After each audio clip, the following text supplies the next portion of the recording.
Hi, welcome to Fly Tie Night tonight with Moonlit Fly Fishing. I'm Brandon Moon, and as many of you know, I love the color purple. One of my favorite flies to tie and fish is the Purple Haze, and this is my newest version of this that I really enjoy. Really cool looking pattern. So with that, we'll go ahead and get started real quick. The hook that we're going to be using on this pattern is the Moonlit Premium Turkey ML102. I'll tie this anywhere from a size 8 all the way down to a size 20. We're using a size 14, which is my standard go-to size. We'll start our classic wax 12/0 purple thread at the 3/4 mark and lay a nice good thread base all the way down using the tag end to help create a nice smooth taper. I'm going to take SFly's Claret-colored tailing fibbets. I'm going to clip out 2 fibers there. I'm going to measure them out to be roughly about the length of the hook shank, just a little bit longer. You can see a really cool color combination with this Purple Haze on these tails. I'm going to make sure that I move those up to the top of the hook shank there. I can always measure them and pull them shorter, but I can never make them longer. I'm going to use my fingers to make sure that I get them separated. They're a synthetic material, so my fingers can kind of help manipulate that by putting them in there, pulling them apart to help get them where I want. I'm going to separate them some, and then I'm going to pull that tag end of thread that I'm pulling from my material clip up over the top of the hook and pull those nice and tight. That helps keep that separated on the tail. I'll secure it down with a couple tight wraps, and then I'm just going to clip that material off, the tailing fiber and tag end of thread off at that 3/4 mark. Finish covering that out. Take some medium dun poly yarn from SFly, and I've just split it in half, and I'm going to take and secure that down with 2 loose wraps, and then I can maneuver it forwards and backwards if I need to. I want to keep it at that 3/4 mark so that I get a nice good profile and my proportions stay proper and correct. I'm going to secure that down in front and back. I'm going to go around just to lock it in. Now I'm going to take and trim out that poly yarn so it's not so long and easier for me to handle. I'm going to take and start wrapping up this post here.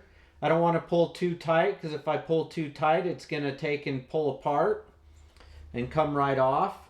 Once I've locked that in place with a wrap in front and behind so that it's going to be secure and be there, we'll go and trim out any unnecessary fibers that are going to be in the way. I don't want those being in the way of wrapping my biot either. So we'll go almost all the way to the back, and then I'm going to give a good couple wraps in underneath the tail to just help keep that tail nice and upright. And then I'll go underneath and up over, and that's going to help splay that out just a little bit more. Now we'll take a Magpie Premium Turkey Biot in purple, and I'm going to tie this in after I've moistened it with the ridge end down towards the bottom of the hook. We'll secure that down all the way up to the front, and then I'm going to create a taper with my thread going forward and backwards. I generally like to have the tip of that biot up towards that end of my body so I get a nice even taper. On larger flies, sometimes I have to make that further back so that it's okay.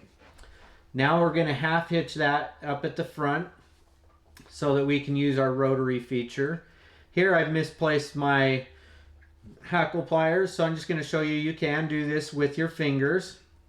I'm going to take that and wrap this biot with the ridge facing the back side with some nice even open spiral wraps. And I'm going to wrap this all the way up into where that post is. Once I've done that, I'm going to take and secure it down with my thread. A little more complicated without the hackle pliers, but we'll maneuver it around and make it work. Once I've got that nice and tight, I can let go, secure it with some wraps over the top, one in front, set it off to the side.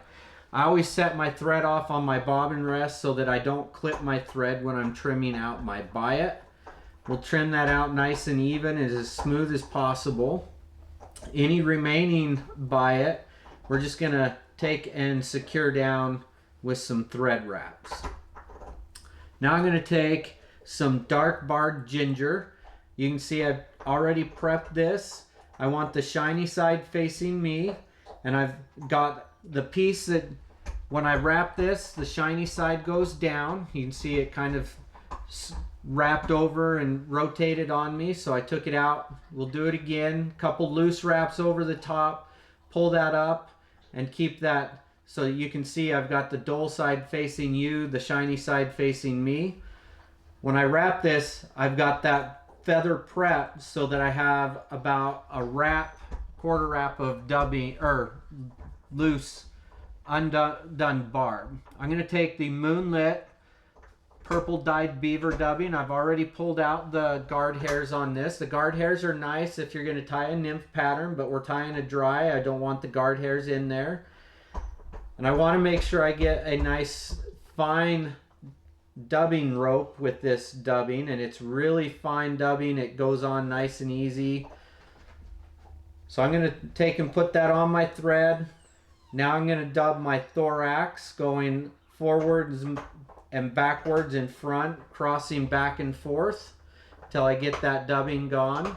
Now I'm going to take my hackle, and you can see that part where I get a nice clean first wrap around that hook, about 3/4, and that just helps my hackle from splaying all over the place. I like 3 wraps on my parachutes. A lot of people will do just 2, but I like 3. I'm going to use some super glue instead of whip finishing this. We'll take that Loctite brush and put just a little bit of glue on there, quickly put it back away.